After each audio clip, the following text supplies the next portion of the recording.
अरविंद केजरीवाल ने एक बार फिर कोर्ट से गुहार लगाई है कि 7 दिन की मोहलत उन्हें और दी जाए। मुख्तार अब्बास नकवी जी हैं, उनसे बात करते हैं। बहुत स्वागत है सर। केजरीवाल जी 7 दिन का और मौका मांग रहे हैं, दिन मांग रहे या हैं। उनकी चाल ढाल से, बोल चाल से, बयान बहादुरी या बकवास बहादुरी से तो नहीं लगता कि वो गंभीर बीमार हैं। अगर गंभीर कोई बीमारी है तो मैं तो यही कहूँगा गेट वेल सून। लेकिन उसके साथ ही साथ बिना मांगी हम सलाह देंगे कि जो मानसिक रूप से उनके निगेटिविटी भरी हुई है उसको वो ठीक करें, करेक्ट करें, तब जा कर के वो मानसिक रूप से स्वस्थ हो पाएंगे। सर, स्वाति मालीवाल ने बड़ा गंभीर आरोप लगाया है कि उनकी हत्या हो सकती है और बलात्कार की बात भी उन्होंने। तो उसका जवाब तो उनको ही देना होगा। लेकिन सर, दूसरी तरफ आप इंडिया गठबंधन देंगे तो कह रहा है कि हम लोग तो बहुमत पार कर चुके हैं और 7वें चरण में साफ हो जाएगा कि 4 तारीख को मोदी जा रहे हैं। एक बात मैं आपको बताऊं, एक चीज़ मैं बड़े मज़ेदार देख रहा हूं आज इस चुनाव में। पहले तो ये मोदी जी से लड़ रहे थे, मोदी जी से लड़ते लड़ते अब मीडिया से भिड़ गए हैं। जो लोग जो है वो फील्ड में फिसड्डी हैं वो मीडिया से कबड्डी खेल रहे हैं आजकल। कह रहे हैं कि जी मीडिया हमें हरा रहा है।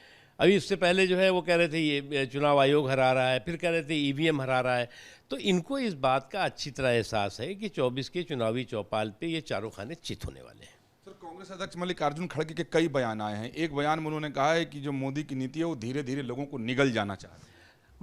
मैं एक चीज़ देख रहा हूँ साफ साफ कि जो भी कांग्रेस पार्टी हो या जो उनके चंगू मंगू हैं, जो उनके कुनबे से जुड़े हुए लोग हैं, वो एक चीज़ बहुत सब लोग सामूहिक रूप से कह रहे हैं कि उनकी जो बॉडी लैंग्वेज है वो स्पष्ट दिखा रही है कि वो जो है अपनी हार चुनाव के रिजल्ट से पहले मान चुके हैं। एक बयान उनका और है कि उन्होंने कहा पीएम पर सीधे आरोप लगाते हुए कि पीएम चाय वाला बनकर लोगों की सस्ती सहानुभूति बटोरना चाहते हैं। देखो, मोदी जी पर ये हमला करते करते इनको इस बात का अच्छी तरह से अंदाज़ा हो गया है कि जनता ने इनको जो है वो पूरी तरह से रिजेक्ट कर दिया है।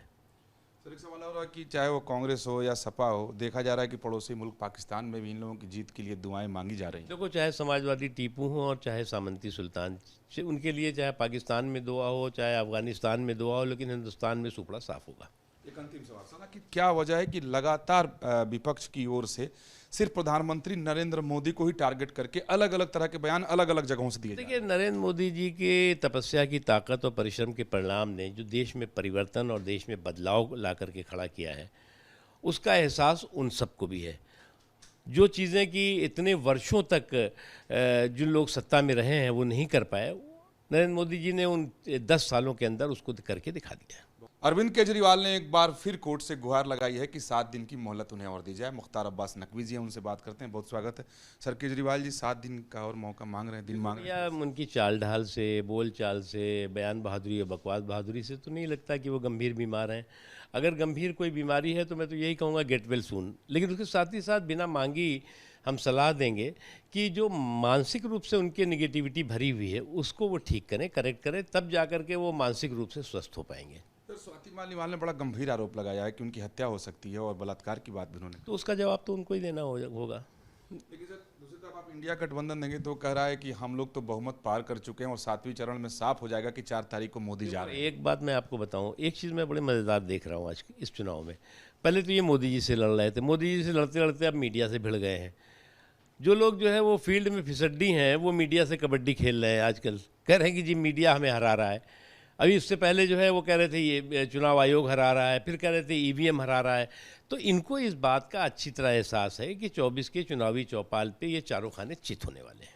सर, कांग्रेस अध्यक्ष मल्लिकार्जुन खड़गे के कई बयान आए हैं। एक बयान में उन्होंने कहा है कि जो मोदी की नीति है वो धीरे धीरे लोगों को निगल जाना चाहती है। मैं एक चीज़ देख रहा हूँ साफ साफ कि जो भी कांग्रेस पार्टी हो या जो उनके चंगू मंगू हैं, जो उनके कुनबे से जुड़े हुए लोग हैं, वो एक चीज़ बहुत सब लोग सामूहिक रूप से कह रहे हैं कि उनकी जो बॉडी लैंग्वेज है वो स्पष्ट दिखा रही है कि वो जो है अपनी हार चुनाव के रिजल्ट से पहले मान चुके हैं। एक बयान उनका और है कि उन्होंने कहा पीएम पर सीधे आरोप लगाते हुए कि पीएम चाय वाला बनकर लोगों की सस्ती सहानुभूति बटोरना चाहते हैं। देखो, मोदी जी पर ये हमला करते करते इनको इस बात का अच्छी तरह से अंदाज़ा हो गया है कि जनता ने इनको जो है वो पूरी तरह से रिजेक्ट कर दिया है। सर, एक सवाल और है कि चाहे वो कांग्रेस हो या सपा हो, देखा जा रहा है कि पड़ोसी मुल्क पाकिस्तान में भी इन लोगों की जीत के लिए दुआएं मांगी जा रही हैं। देखो, चाहे समाजवादी टीपू हो और चाहे सामंती सुल्तान, उनके लिए चाहे पाकिस्तान में दुआ हो चाहे अफगानिस्तान में दुआ हो, लेकिन हिंदुस्तान में सुपड़ा साफ होगा। एक अंतिम सवाल सर कि क्या वजह है कि लगातार विपक्ष की ओर से सिर्फ प्रधानमंत्री नरेंद्र मोदी को ही टारगेट करके अलग अलग तरह के बयान अलग अलग जगहों से दिए जा रहे हैं? देखिए, नरेंद्र मोदी जी के तपस्या की ताकत और परिश्रम के परिणाम ने जो देश में परिवर्तन और देश में बदलाव ला करके खड़ा किया है, उसका एहसास उन सबको भी है। जो चीज़ें कि इतने वर्षों तक जो लोग सत्ता में रहे हैं वो नहीं कर पाए, नरेंद्र मोदी जी ने उन 10 सालों के अंदर उसको करके दिखा दिया। बहुत धन्यवाद बात करने के लिए। वीडियो जर्नलिस्ट राकेश रावत के साथ विकास चंद्र, न्यूज नेशन, दिल्ली।